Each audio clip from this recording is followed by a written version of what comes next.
Bonjour et bienvenue sur le plateau de Bonjour chez vous. Aujourd'hui, nous allons parler de ces choses qu'on commence et qu'on ne termine pas. Tu dois finir ce que tu as commencé, c'est notre thème du jour.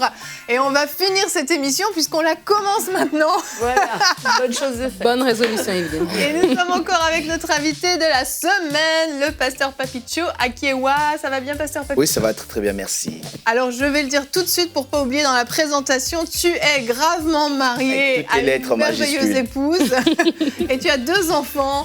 Mais tu es également donc pasteur à l'église évangélique Parole du Salut en région parisienne, église qui est dirigée par le pasteur Noëlla Lumande.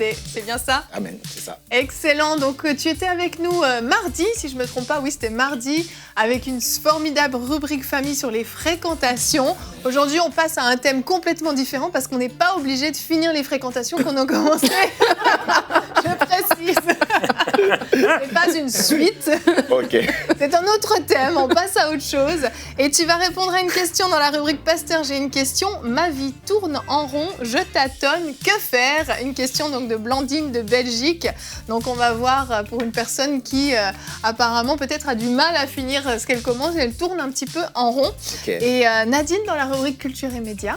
Dans la rubrique Culture et Médias, je présente deux événements jeunesse, donc la RJ en Suisse et The Rencontre en France. Deux événements vraiment impactants pour les jeunes et puis je vais en parler tout à l'heure. Super, donc oui, on en parle tout à l'heure et on commence Pasteur Papicho avec toi dans la pensée du jour. Okay. Notre pensée du jour d'aujourd'hui, ce sera « Commencer, c'est bien, mais terminer, c'est mieux ». Je vois l'excitation que les gens ont à chaque fois qu'ils commencent quelque chose. Quand ils commencent, n'est-ce pas, une entreprise, ils sont contents, prêts à dire à tout le monde que j'ai commencé telle ou telle autre chose. Quand j'ai commencé une relation, oh, c'était bien. Et surtout, au commencement d'une relation, les gens n'arrivent pas à dormir, ils passent tout leur temps au téléphone en train de parler, ils n'arrivent pas à bien manger et tout ça. Donc, c'est excitant de commencer. Mais on ne devrait pas seulement commencer. Vous savez, il y a dans certains milieux où ce qui se dit, l'essentiel, c'est de commencer. Moi, je ne suis pas de ceux-là qui disent que l'essentiel, c'est de commencer. C'est non seulement de commencer, mais aussi de terminer. Parce que c'est une chose de commencer. Mais ce qui est plus bon, c'est d'arriver jusqu'à la fin. Le Seigneur me disait un jour que commencer ne détermine pas la fin, mais c'est plutôt la fin qui couronne le commencement. La fin donne, n'est-ce pas, la valeur à ton commencement. Voilà pourquoi l'apôtre Paul dit dans 2 Timothée 4, 7, 8, il dit « J'ai combattu le bon combat, j'ai terminé la course, j'ai gardé la foi. Désormais, la couronne de justice m'est réservée. » Il dit quoi? J'ai combattu, j'ai terminé et maintenant, il y a la couronne. Il n'y a pas de couronne quand on ne termine pas. Il y a des gens qui sont spécialistes en commencer, mais ils ne terminent jamais. Ils commencent pour ne pas terminer. Mais d'autres personnes qui sont comme prises dans un cycle où ils commencent, ils ne terminent pas l'éternel recommencement. Ils commencent un mariage qui n'arrive pas, une relation qui n'arrive pas à boucler ou à terminer. Ils commencent les études, ils n'arrivent pas à terminer. Il y a d'autres aussi parce que c'est dû à certains combats qu'ils sont peut-être dans leur vie où l'ennemi se lève contre eux afin de les empêcher. Je pense dans la Bible, je vois l'histoire de Zorobabel. Zorobabel a commencé la construction du temple, mais il est arrivé à un temps à cause du découragement, les gens qui parlaient contre lui, qui s'élevaient contre lui, Zorobabel s'est arrêté. Et les commentateurs disent que plus de 10 ans, aussi pas 12 ans, ça s'est passé. Et même le lieu était rempli d'immondices au point que ça fait une grande montagne. Et Zorobabel était tellement découragé. Heureusement, nous avons un Dieu qui est de notre côté. Il a envoyé le prophète Zacharie pour dire à Zorobabel que tu vas terminer. Qui es-tu, grande montagne? Tu seras aplani. À vous qui êtes en train de suivre, il se pourrait que vous vous retrouvez, n'est-ce pas, dans cette position où les forces spirituelles vous combattent votre grossesse qui commence, qui ne termine jamais, combattent votre mariage, combattent votre famille, combattent beaucoup de choses. Je voudrais vous dire qu'il y a une grâce particulière qui peut aplanir ces montagnes, afin que vous puissiez commencer et terminer. Comme nous aussi, nous avons commencé cette émission, nous allons effectivement la terminer. Et nous serons dans la joie, n'est-ce pas, de glorifier le Seigneur pour la fin de cette émission. Et là, j'ai terminé, n'est-ce pas, ma pensée du jour. Que Dieu vous bénisse. Merci, pasteur Papicho. Excellente pensée, merci beaucoup. C'est vrai que commencer quelque chose, ça peut être facile en fait, dans le sens où on se dit, bon, bah, là, je vais faire le premier pas et puis on verra. Dans la Bible, c'est écrit qu'avant de commencer de construire une tour, il faut s'asseoir et puis il faut s'assurer qu'on a de quoi terminer. Amen. Et parfois, en fait, pourquoi on ne termine pas ce qu'on a commencé, c'est qu'on commence à la va-vite, sans avoir vraiment réfléchi à tout ce que ça implique, à toutes les conséquences. Alors on se dit, bah, Moi, je commence, puis on verra ce qui va se passer après. Et là, on termine pas. Et finalement, on perd du temps. Et puis, on peut mal vivre en plus. C'est comme l'échec. On va d'échec en échec et ça génère beaucoup de frustration. Notre verset du jour est dans Néhémie 2 au verset 20. C'est le Dieu du ciel qui nous donnera le succès. Et nous, ses serviteurs, nous allons nous lever et nous mettre au travail. Se mettre au travail, c'est ça. C'est décider, OK, le Seigneur m'a peut-être confié un projet, j'ai peut-être quelque chose entre les mains que j'ai commencé. Il faut que je me mette au travail, mais c'est le Seigneur qui donne le succès. On peut compter sur Dieu, en fait. Et parfois, les gens se mettent beaucoup de pression sur leurs épaules. Et s'ils n'achèvent pas ce qu'ils ont commencé, c'est parce qu'ils ont l'impression qu'ils doivent tout faire tout seuls. Ils portent la charge, le poids, mais parfois, c'est tellement lourd à porter que si on ne sait pas se décharger sur le Seigneur, eh bien, on va finir par se décourager et arrêter. Arrêter, c'est un échec, mais c'est surtout une grande perte de temps et puis une frustration qu'on peut vivre à l'intérieur. C'est pas forcément qu'on est paresseux, c'est simplement qu'on n'a pas eu la force nécessaire pour aller au bout, on n'a pas su trouver la force nécessaire, et puis on finit par regretter pratiquement d'avoir commencé. Tout à fait. C'est ça, en fait. Quand on n'arrive pas à terminer ce qu'on a commencé, on devient frustré. Il est même possible qu'on puisse commencer à mener une vie qui n'est pas nôtre. C'est-à-dire qu'on s'est lancé dans quelque chose, ça n'a pas marché, on se dit, bon, c'est pas pour moi, je vais faire autre chose. Je prends l'exemple de Moïse dans la Bible, qui a essayé de faire la délivrance, mais ça n'a pas marché. Il a commencé à tuer un. Et moi, je dis, ça, c'est vraiment une méthode de sous-développement.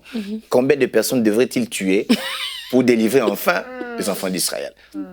Et puis après, on parle de Moïse comme un berger chez Jéthro. Il y est resté pendant longtemps. Heureusement, le Seigneur est venu se révéler à lui. Et cette fois-là, il vient avec des grands moyens, pour ne pas parler de sous-développement. Il est venu avec des grands moyens et il a fait ce qu'il devait faire. Donc, sa vie était frustrée au point qu'il a commencé à devenir autre chose. Je peux prendre beaucoup d'exemples. Je prends par exemple Samson, qui devait commencer à délivrer les enfants d'Israël. Mais à un niveau de sa vie, il n'avait pas pu aller plus loin. On l'a arrêté, nous connaissons l'histoire. Et il a changé de rôle. Lui qui était appelé à être un délivreur, il est devenu un divertisseur. Et ça, c'est vraiment très tragique dans notre marche avec le Seigneur, que de devenir ce qu'on ne devrait pas être et de devenir ce que le diable veut que nous puissions devenir. Et heureusement, comme nous l'avons dit, il y a la part de Dieu. Dieu est venu aider Samson parce qu'il y avait une alliance, les cheveux, nous connaissons l'histoire. Et par la grâce de Dieu, il est revenu pour continuer ce qu'il était en train de faire. Amen. Et dans ce verset ici, c'est l'histoire de Néhémie, tu vois, justement, on parle de commencer. Tu disais dans ton introduction qu'on commence, on ne finit pas des fois parce qu'on prend des grands projets. Et Néhémie avait ce grand projet de rebâtir. Et quand on prend des grands projets, des fois, on peut, je pense à quelqu'un qui peut prendre un grand projet et arriver en plein milieu de ce projet-là. Peut-être, comme tu dis, il n'a pas fait le calcul, il s'est dit, OK, je me lance en affaires. Et là, il n'a pas calculé, bon, c'est vrai, il y a les fournisseurs, il y a ceci, il y a l'électricité, il y a l'eau, il y a toutes ces charges. Et j'arrive en plein milieu, j'ai comme l'impression que je ne serais pas terminé parce que là, ça devient plus grand que j'avais anticipé. Mais Néhémie, on voit qu'il a d'abord pris du temps dans la prière avant de se lancer. Et quand il s'est lancé et qu'il a eu des combats, il y a eu Sanballat, il y a Tobija, il y a eu de la résistance, ben, il a eu cette prière, il a eu cette confiance en Dieu, que Dieu va nous permettre de finir ce projet. Et vraiment, j'encourage des personnes, vous avez commencé un projet, peut-être que vous avez prié, ou peut-être que vous aviez juste votre témoin intérieur, bon, vous vous êtes dit ça va marcher. Et des fois, on peut se lancer dans quelque chose en se disant, mais ça m'a l'air très bien. Et puis, tu arrives en plein milieu, et puis, bon, il y a des paramètres que tu n'avais pas évalués, que tu n'avais pas considérés au départ. Mais vraiment, c'est jamais trop tard. Dieu ne veut pas que nous échouons. Si nous retournons vers lui et que notre projet est à son sceau, à le sceau de Dieu, eh ben, il va susciter des gens. Que vraiment, si vous êtes lancé dans une entreprise et que vous n'arrivez pas à vous en sortir, vraiment ma prière, que Dieu suscite des gens pour vous épauler, des gens peut-être pour vous financer, des gens pour vous encourager, certes, mais vraiment, c'est la volonté de Dieu que nous puissions terminer les projets qui le glorifient, en fait. Amen. Et on voit Jésus, bon, je le dis régulièrement, mais je trouve ça encourageant pour moi, c'est que Jésus est allé jusqu'au bout. Et il est allé jusqu'au bout. On voit que dans le jardin de Gethsémanée, c'était pas facile, mais il a décidé d'aller jusqu'au bout. Et quelquefois, aller jusqu'au bout, et en fait souvent, aller jusqu'au bout, ça demande de se dépasser, ça demande de passer. Oui, il y a des moments plus difficiles que d'autres, il y a des moments où on a la tentation d'arrêter. Et faut pas se dire chez l'autre, ça a l'air facile, il court sa course, ça a l'air facile. Non, en fait, on vit tous les mêmes choses dans notre chemin. On vit tous des découragements, on vit tous de l'intimidation, on vit tous des moments où on a envie d'arrêter, mais on a le Seigneur avec nous, et s'il a parlé, c'est de se confier en lui et de retourner, comme Nadine a dit, vers lui, et pas de retourner comme le peuple d'Israël voulait retourner en Égypte. Ça doit plus être une option de retourner en arrière. J'ai commencé, si je suis dans la volonté de Dieu, j'ai pas d'autre option que de continuer. J'ai été arrêtée, j'ai été stoppée, je me suis foulé la cheville dans le chemin. C'est pas grave, je vais me relever parce que le juste se relève à chaque fois. Amen. Et on va continuer. Il faut persévérer. Vas-y. Vas-y. Oui. Persévère, mon frère. Oui, la persévérance est très importante. La Bible dit celui qui ira jusqu'à la fin. Donc, il n'y a pas de couronne sans avoir persévéré. Des fois, on croit que tout est facile. Mais il faut que la persévérance puisse nous conduire. Même s'il y a des résistances. Si nous savons, comme l'a dit Annabelle tout à l'heure, que c'est la volonté de Dieu, persévérons, résistons à la résistance. C'est comme ça que nous allons briser la résistance. Et nous pouvons continuer. Moi, j'aime le dire, persévérer. Ça veut dire, si je mets ça phonétiquement, persévérer. Donc, si vous percez, vous verrez la fin de la chose que vous avez commencé. Elle est pas mal. Ah oui, donc il faut vraiment être persévérant dans la vie, et cela est très important, et comptant évidemment sur la grâce de Dieu qui va nous aider. Des fois, vous avez l'impression que c'est fini, ça ne va pas marcher, mais Dieu termine toujours par se glorifier en nous aidant. Et quelqu'un a dit un jour que c'est dans les cimetières qu'on trouve les plus grandes visions qui n'ont jamais été réalisées, les livres qui n'ont jamais été écrits, etc. Et parce que des gens ont commencé des choses et n'ont pas terminé. Et je crois qu'une chose qui peut nous aider, c'est la foi. Hébreux 11, c'est par la foi que, et l'un des hommes de foi que j'aime beaucoup, c'est Noé. Il a pris, si mes souvenirs sont bons, à peu près 70 ans à construire son arche. C'est long, c'est vraiment, c'est tellement long. Je ne sais pas comment il a fait. Oui, il vivait plus longtemps que nous. Il vivait plus longtemps, mais les minutes étaient les mêmes. Les jours étaient les mêmes. Et surtout qu'il était le seul. Ouais. Il était le seul et personne n'était là pour l'encourager, personne n'était pas là pour l'aider. Tout le monde le décourageait. C'est ça. Il n'était là, il n'avait pas le Saint-Esprit en lui.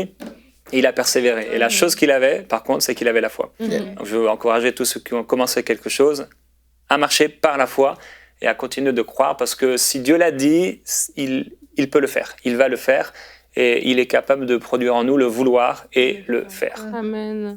Il y a ce verset que j'aime beaucoup, je le cite souvent, le psaume 84, verset 6, qui dit que ceux qui placent en toi leur appui trouvent dans leur cœur des chemins tout tracés. Et je crois que des fois aussi, quand on commence quelque chose et puis on n'arrive pas à terminer, on devient comme dans une espèce de brouillard, de confusion, en train de se remettre en question. Mais est-ce que j'aurais dû commencer ce projet? Est-ce que j'ai perdu mon temps? Est-ce que on remet tout en question. Mais vraiment de prier aussi avec ce verset, de dire Seigneur, je m'appuie sur toi et tu vas dessiner le chemin. Tu vas me donner la foi pour continuer. Tu vas me donner les ressources peut-être que j'avais pas, que tu vas me qualifier, tu vas envoyer des gens vers moi, tu vas me donner le discernement, mais certainement dans les milliers de chemins qui sont devant moi, il y aura comme un chemin qui va se dessiner devant moi et je pourrai marcher sur ce chemin-là pour finir le projet dans lequel tu me donnes, parce que Dieu se glorifiera et ça me donnera un témoignage aussi et je pourrai aussi en parler à d'autres et encourager d'autres personnes. Et vraiment, c'est hyper important. Des fois aussi, quand on part des projets, on présente souvent dans Culture et Médias des associations ou même des projets que des chrétiens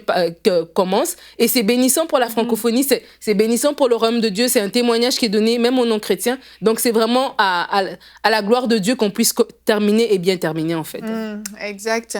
Pasteur Papicho, on va répondre à la question de Blandine de Belgique, qui justement fait peut-être partie de ces gens qui commencent et qui s'arrêtent et qui commencent et qui s'arrêtent et finalement qui ont l'impression que leur vie tourne en rond, et elle dit « Je tâtonne, que faire ?» Bon, c'est une question très vaste à répondre en 5 minutes, donc le défi est lancé. Oui, j'aimerais d'abord saluer notre sœur qui est certainement en train de nous suivre. Je dirais ceci, qu'il arrive, c'est vrai, que nous puissions tourner en rond dans la vie, et il faut regarder plutôt les raisons qui poussent les gens à tourner en rond. Premièrement, ça peut être aussi l'ennemi qui vient parce qu'il cherche à frustrer la vie des fils des hommes. La Bible dit dans Jean 10, que le voleur ne vient que, et je souligne le que, il n'a pas d'autre rôle, il n'a pas d'autre but, il vient que pour dérober, tuer, égorger, etc. Donc l'ennemi peut venir nous mettre dans un système où nous tournons en rond pour frustrer nos vies, pour que nous puissions vivre vraiment dans la défaite, dans les regrets, etc. et ne pas avancer. Ça, c'est la première raison. Une deuxième raison, quelqu'un peut tourner en rond aussi à cause des mauvais choix, des mauvaises décisions qu'on prend. Et on arrive à être coincé, un peu comme Jonas dans la Bible. Dieu lui dit de pouvoir aller à Ninive, mais il va prendre le bateau et fuir. Lui-même, il dit fuir loin de Dieu. Quelle folie! Parce que Dieu voit partout, Dieu connaît tout. Alors, il essayait de fuir, mais il va arriver à un point où il était bloqué. Même les gens qui étaient autour de lui étaient bloqués à cause de lui. Donc, il était la cause de cela. Ce que je veux dire, c'est qu'il a commencé à tourner en rond à cause de sa décision. Il y a des gens qui prennent des mauvaises décisions. Ils n'ont pas eu le temps de consulter Dieu, consulter la parole de Dieu et même consulter les autres. Des fois, c'est important parce que ça peut nous aider, ça peut nous donner la sagesse. La Bible dit que les projets réussissent par nombre de conseillers. Donc, les gens peuvent apporter un conseil qui peut nous aider. Mais on tourne en rond tout simplement parce que nous n'avons pas bien géré les choses. Nous avons mal commencé, nous avons pris des mauvaises décisions. Troisièmement, on peut tourner en rond aussi parce que c'est Dieu qui le permet. Dieu peut permettre que nous puissions tourner en rond parce que quand nous sommes dans une saison et que la saison finit, Dieu permet des fois que nous soyons coincés pour nous dire que ce n'est plus là que tu dois être dans une autre dimension. Des fois, Dieu peut nous emmener dans le désert. Souvenez-vous de l'histoire des enfants d'Israël. Ils sont restés dans le désert, ils étaient coincés dans le désert et Dieu ne voulait pas les faire avancer. Ils sont restés là pendant 40 ans, jusqu'à ce qu'ils puissent être changés. Parce qu'il faut noter que toute nouvelle saison de la vie amène des nouveaux défis, des nouvelles attaques, des nouveaux démons qui nous attaquent. Alors, si on n'est pas prêt par rapport à la saison, on ne peut pas y aller. Et dans le moment où nous tournons en rond, Dieu peut être en train de nous préparer à cette saison-là.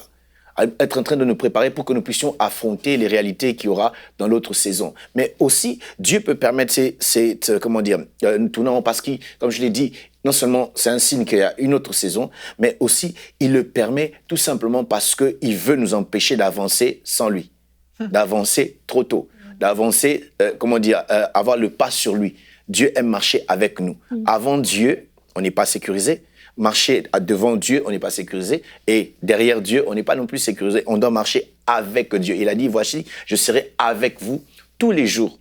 Alors, c'est très important de comprendre. Alors, ma sœur Blandine, vous qui avez posé cette question, je ne sais pas, vous pouvez peut-être, à partir de ce que nous avons dit, retrouver, est-ce que c'est parce qu'il y a l'ennemi qui est en train de vous frustrer? Est-ce que c'est parce que vous avez pris des mauvaises décisions? Ou c'est Dieu qui est en train de faire? Si c'est l'ennemi, nous devons nous lever par la foi dans la prière et prier le Seigneur, chercher la face de Dieu qui est capable de briser ce cycle-là de rester sur place, de tourner en rond, d'être frustré, de faire tomber le mur. Et ce que j'aime, des fois l'ennemi peut-être mettre le mur pour que nous ne puissions pas avancer, mais lorsque Dieu fait tomber, nous avons beaucoup de possibilités. Les enfants d'Israël ne pouvaient pas entrer à Jéricho. Dieu leur a donné une stratégie, c'était de tourner et de pousser le cri. Et ce que j'aime, la ville de Jéricho ne pouvait avoir peut-être 2, 3, 4, 5 portails, si vous voulez, mais lorsque le mur est tombé, il pouvait entrer partout. Il pouvait entrer de partout parce que Dieu avait ouvert les choses. Donc, on peut prier et Dieu peut nous donner une solution.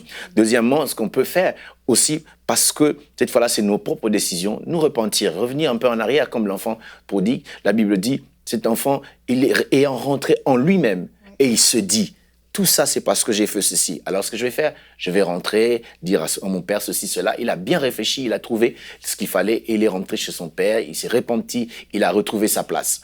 Troisièmement, si c'est Dieu, en tout cas, il faut chercher la voie de sortie. Aussi, passer du temps dans la présence de Dieu pour que Dieu nous donne la direction. Des fois, il y a des choses que nous devons faire pour sortir d'une certaine saison ou de sortir de certains blocages. Des fois, Dieu peut nous demander, ça arrive, Dieu te dit, pour ça, je veux que tu puisses te séparer de telle chose.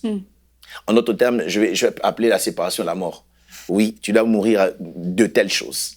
Par exemple, en donnant une offrande à Dieu, parce qu'il veut que tu te sépares de telle chose, quelque chose puisse mourir pour que tu entres dans une autre dimension. Et Dieu nous permettra toujours, s'il veut que nous entrions dans une nouvelle dimension, de nous séparer 2 fois 2 pour entrer dedans. Et cela est très important de comprendre, évidemment, sous l'inspiration et la direction du Saint-Esprit. Et Dieu nous aidera. Et je prie que Dieu puisse faire grâce à notre sœur. Et je crois avoir répondu à votre question. Que Dieu vous bénisse. Absolument, excellente réponse. Merci beaucoup, Pasteur Papicho. Si vous vous posez des questions, vous pouvez nous écrire à l'adresse pasteur@emcitv.com. Nous enchaînons cette émission avec la rubrique Culture et Médias. Oui, Evelyne, aujourd'hui, j'ai présenté 2 événements jeunesse qu'on avait déjà présenté l'année passée. Annabelle, tu te rappelles, tu l'avais fait. Parce que je trouve que c'est 2 événements vraiment merveilleux. Je crois que quand on peut les présenter, d'autres personnes peuvent vraiment se sentir inspirées à aussi faire ces choses-là dans leur ville. Parce que là, l'événement dont je parlais, un est en Suisse, l'autre est en France, mais on s'entend que la francophonie, c'est plus que ça. Et vraiment que les gens puissent s'inspirer, que les églises puissent s'inspirer pour se mettre ensemble parce qu'on doit faire des grandes choses et les jeunes qui se mettent ensemble, qui se réunissent, il y a vraiment un bon résultat. Donc, je vais commencer par la rencontre jeunesse, ou appelée la RJ, qui est en Suisse. Et cette année, ça va être du 1er au 3 mai. Et ils ont justement une petite vidéo qu'on va regarder tout de suite. Pourquoi on est sur cette terre? Comment ça se fait qu'on est capable d'aimer?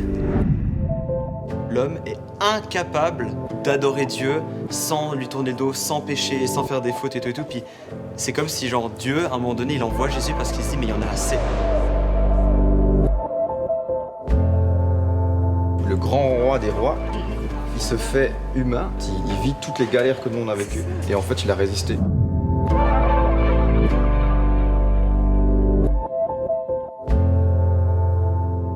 Voilà les gars, moi j'ai fait ça pour vous, parce que je vous aime et voilà, c'est l'amour avec un grand A.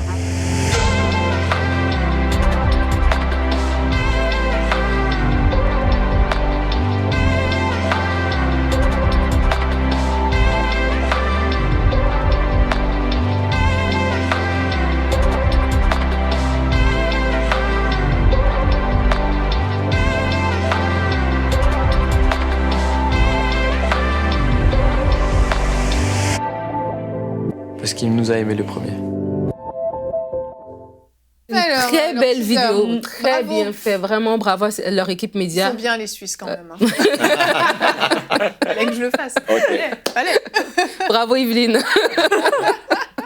Vraiment bravo à leur équipe média, c'est vraiment bien. En fait, je trouve aussi ça montre une qualité et ça montre une excellence, c'est aussi inspirant aussi. Ils ont bien terminé ce qu'ils ont commencé. Oui.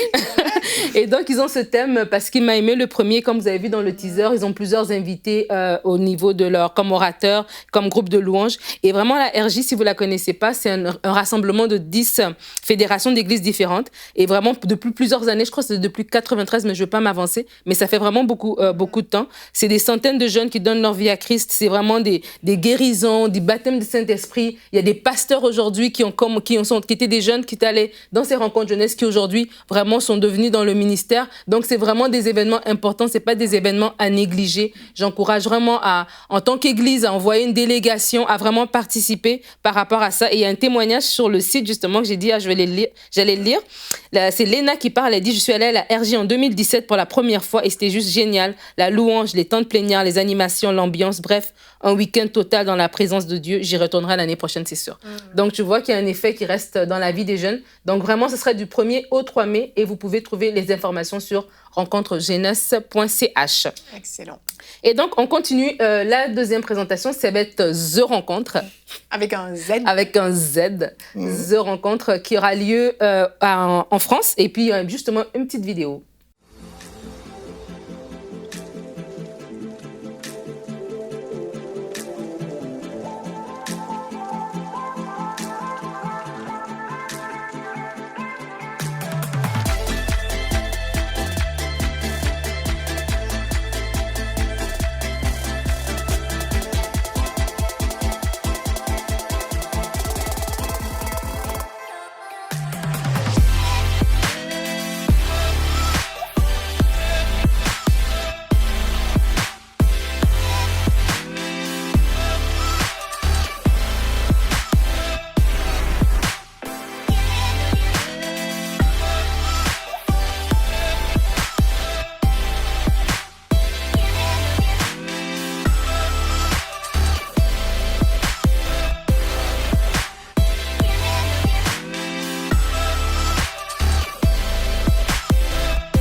The Rencontre à Porte Ouverte, Porte Chrétienne de Mulhouse. Les 15 à 30 ans sont invités du 10 au 13 avril 2020. Et leur thème à eux, c'est que ton règne vienne, que ta volonté soit faite. Et je trouve ça merveilleux parce qu'on parlait justement de terminer ce qu'on a commencé. Si on a du mal, c'est que de demander aussi que le Seigneur fasse sa volonté, que le Seigneur nous révèle sa volonté. Et donc, là, le groupe The Rencontre aussi va faire cette rencontre jeunesse, un événement pas comme les autres. J'aime beaucoup, en fait, sur leur site internet, vous pouvez aller regarder.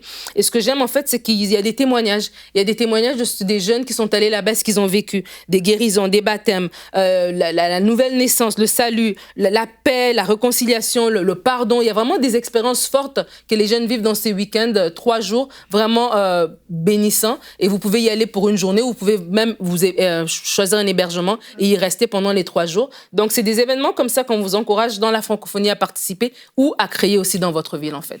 C'est super. Et comme à chaque événement jeunesse, on le redit, chers parents, vraiment, faites l'effort s'il faut vous déplacer pour emmener vos enfants, même si vous devez organiser votre week-end différemment, peu importe, ça vaut vraiment la peine, ça peut changer la vie de vos enfants. Et parfois, on prie pour le salut de nos jeunes, on prie, et on fait pas l'effort de les emmener dans ce genre de rencontres, mais ça peut vraiment amener le salut ou déposer vraiment un dépôt puissant de la présence de Dieu, de la soif de Dieu, qui va les impacter même toute leur vie. Donc, c'est un investissement qui vaut la peine. Merci beaucoup, Nadine, d'avoir présenté ces 2 événements. Avant de terminer, Pasteur Papicho, est-ce que tu veux bien prier? Il y a des frères, des sœurs qui nous regardent en ce moment et qui sont peut-être découragés et qui ont envie d'arrêter. Est-ce que tu peux les encourager dans la prière? Amen. Nous allons prier. Seigneur notre Dieu, nous te disons merci. Merci parce que tu es là. Tu es là pour nous. Lorsque nous tournons notre regard vers toi, tu fais rayonner nos visages de joie. Seigneur, j'aimerais t'emmener mes frères et mes sœurs, Seigneur mon Dieu, qui sont lassés, fatigués, découragés et qui veulent abandonner, Seigneur. Tu es venu vers Zorobabel et tu lui as parlé. Tu as dit, ce n'est ni par force ni par puissance, c'est par mon esprit, dit l'Éternel.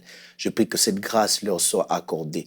Fortifie-les, Seigneur mon Dieu, relève-les. Seigneur, donne-leur encore les directions qu'il faut, Seigneur mon Dieu, afin de terminer ce qu'ils ont commencé. Et lorsqu'ils termineront, tu seras glorifié parce que c'est toi qui l'as fait avec eux. Dans le nom de Jésus, j'ai ainsi prié. Amen. Amen. Amen. Merci, Pasteur Papicho, d'être venu sur le plateau de Bonjour chez vous. Merci. On va te retrouver prochainement dans la rubrique C'est mon histoire.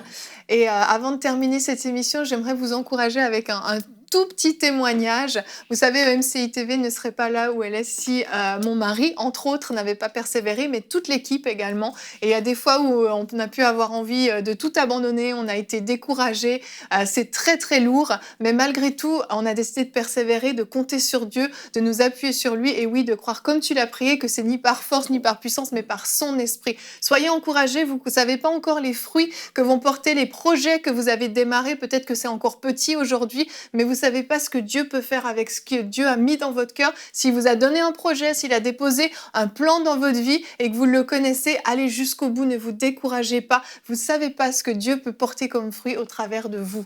On va se retrouver demain. Notre thème sera la protection divine face aux attaques de l'ennemi. Et oui, malheureusement, parfois, on vit des attaques, mais vous allez voir qu'on est plus que vainqueur en Jésus-Christ. Et on aura un magnifique témoignage dans la rubrique C'est mon histoire du prophète Francis Ngawala, qui a vécu ni plus ni moins qu'une résurrection. Vous allez voir comment le diable voulait le détruire, mais que Dieu lui a sauvé la vie, l'a ressuscité, l'a ramené à la vie. Allez, à demain. Bonjour chez vous.